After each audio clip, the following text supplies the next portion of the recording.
Ladies and gentlemen, boys and girls all around the world, you are now tuned in to AQuickThought, a channel centered around growth, evolution, deep insight, mind expanding, perception, enlarging content, or you could replace the word content with knowledge. So fundamentally, it's about unconventional thought. Not only unconventional, but also controversial thought. And so if this is your first time seeing my ugly face, then I welcome you. And be sure to subscribe, for that will be overly appreciated. And if this is not your first time, welcome to you as well. I trust you are well, and I trust that you will subscribe this time. Anyways, there is no specific point in mind. In fact, if I were to be honest, I'd say my being is everywhere, and that's not to say it's all over the place, but I don't know, there's this sense of oneness, so I have nothing in mind. Therefore, I figured I could just freestyle, which wouldn't be so difficult, given that we are faced with so many adverse situations plaguing our souls, tearing down our spirit, our collective spirit. And I make this video in the spirit of evolution and growth, which are all phenomena rooted in love. Because I've come to realize the fact that we've become rather irresponsible in terms of conducting our being. We lack accountability. We lack our self-worth. Because the self is worthy unless we identify with a false sense of self, which is the case. I mean, it didn't start with us. It was passed down to us by our predecessors, which were imposed, or rather subjugated to trauma, and therefore imposed with limitation. And that limitation is within our DNA in a sense, but of course nothing of material nature is absolute. Physical reality is constantly changing, and so that's a sign that even the way we allow ourselves to experience ourselves can be changed. It's a matter of mind, an attitude, and ultimately allowance. That's to say openness, and that openness is love. But we for some reason are afraid of vulnerability, being open to each other. We've come to believe that it's like inviting danger, which is crazy, because I would bet my life on the fact that it's actually a source of strength. Hence, perhaps we've been made to believe that it's a cause for weakness within one's being. It will be, given that we live life according to the structure of society. A life rooted in fear. A life characteristic of hell. Hence we have to lie and cheat and backstab one another. And be so abundant in negativity in the way we express it. Not only within ourselves, but also without, towards each other. Because everything does begin with you. So if you lack self-worth, or if you don't deem yourself worthy in any respect, that is, you will be projecting that shortcoming, which is deliberate in a sense, to others, to other people who are not necessarily like you. Because the truth is, no one is like any other person. Although we are all human, we are unique. We have different faces. But more often than not, more especially in these times, we live basically like robots. We are programmed to be in one way. And that is the limitation which we face. Or rather, the limitation we embrace but refuse to face because the truth hurts. And I understand. I really do. I mean, I've had to face truth about myself. Although for me, I don't know, it was always somewhat easy because of the fact that I've always had this perspective on life, a perspective which was like a child's perspective ever since I was a child. And trust me, I've seen the shit, but because of this childlike perception, shit didn't really seem like shit, or maybe it didn't feel like shit, although I was going through it. Not to say I was oblivious or numbing myself to the pain or whatever. I felt it, but it wasn't really a cause for concern. It's like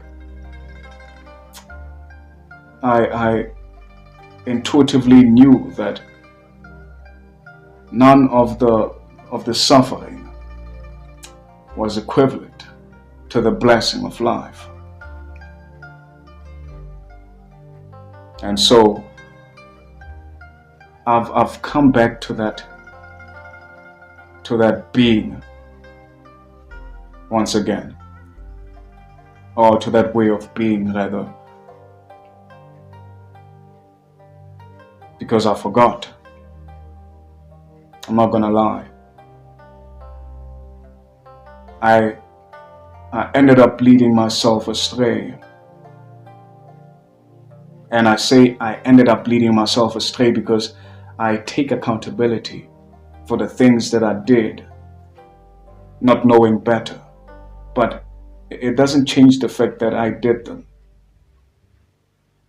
And to go beyond that, I had to accept the fact that I did them. Nobody else. Nobody pointed a gun at my head and told me to be a certain way.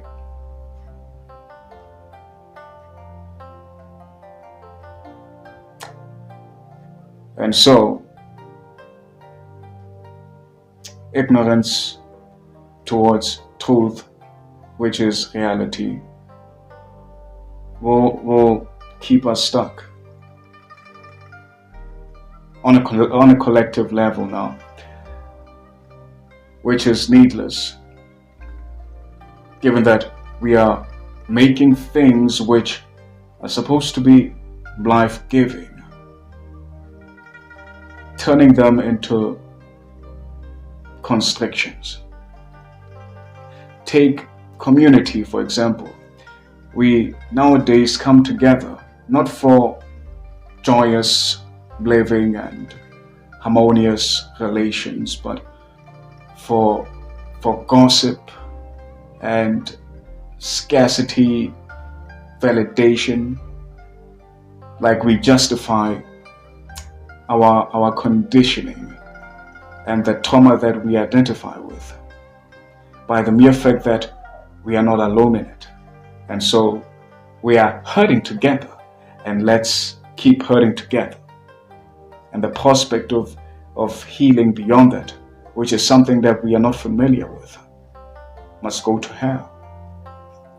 Which is quite ironic, given that we are living as hell, not in hell, because life begins within you. And so if there's a multitude or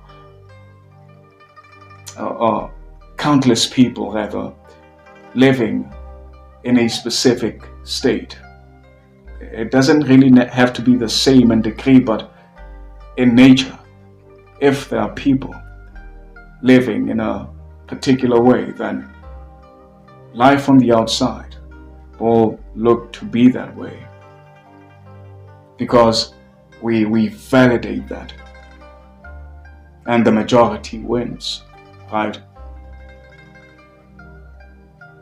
It might look that way on the outside, but who's suffering? Let me rephrase that. Who chooses to suffer? The many people. And what's the excuse? They don't know anything else. Do they want to know? Or are they good? Are they satisfied with the instant gratification of distraction, constant distraction, that seems like a life, but rather a loop in reality? And that's something which we don't want to accept. Until when? Until it's too late and regret sits before our doorsteps with no way to turn back. Because by then, it will most likely be too late to do anything about anything. Well, at least that's how it's going to seem. It's like a tree. With time, the roots gain depth. They grow deeper. And so it will be harder to unroot a false sense of self which is confined by the condition which is past traumatic impressions made upon the mind, and going beyond that, impressions which we identify with as who we are, which is nonsense. Who you are, in actual fact, is nothing. That's where you begin, because nothing is potential, and potential can be anything. And so it's up to you, really, what you want to do with the life that you are. What are you willing to do for the life that you are? And taking into consideration the things that stand in our way, e.g. the patriarchal hierarchy is there. It seems unavoidable, but in truth it's irrelevant, because now we are talking about the individual experience, how you want to experience yourself, irrespective of what's happening outside of you, because your sense of being shouldn't be dependent on external factors. For that forms the basis of dependency, and dependency is rooted in fear. And fear is undermining. For the mere fact that it's not rooted in reality. It's a reflection, an echo of past trauma, of past hurt, of what could go on. And so living by those lines, so to speak, is in a sense a death wish, because you are killing the life that you are suppressing it, you are resisting the flow of life, which is love, the love that we should be spreading freely, like doing what you love, loving the way that you want to love, and not loving the way society has made you to believe,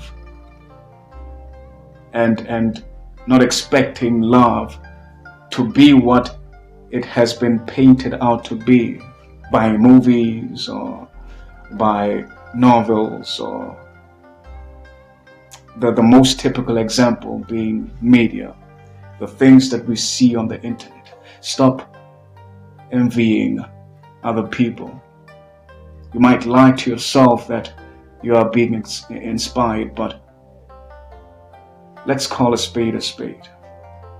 And I'm not saying it's not real, or it's not a thing to be inspired.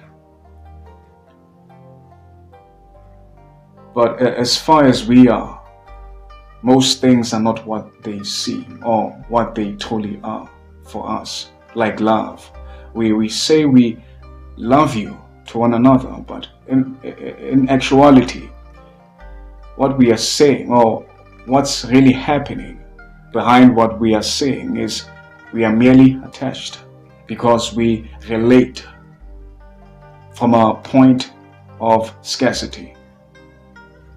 We don't spend time because we value relation. We spend time because we are lonely, and so that's selfish. And we get into relationships because we want to feel valuable and wanted, which is again selfish, selfless. And no, not selfless, I meant to say selfish, because to be selfish is to act from a place of scarcity, of lack. And so we must be selfless in all that we do. Do things for the sake of doing them, as opposed to doing things because we have some end goal in mind. Because in life there is no real end goal. You might think that you're going to get something from someone if you do certain things, treating relation as a mission. But then let's say you do get that certain thing, the end goal. What then? What if beyond that point you lose interest, or the person sees through your play and decides to dissociate? Meanwhile, that person was supposed to alter the course of your destiny in some shape or form, in a very meaningful way. But because of expectation and the limitation of your perception, you chose to settle for your small thinking. The mind is not meant to conceptualize life for the sake of identification, but rather to recognize. But we go beyond that now. We are meant to go beyond that recognition, and that's to experience.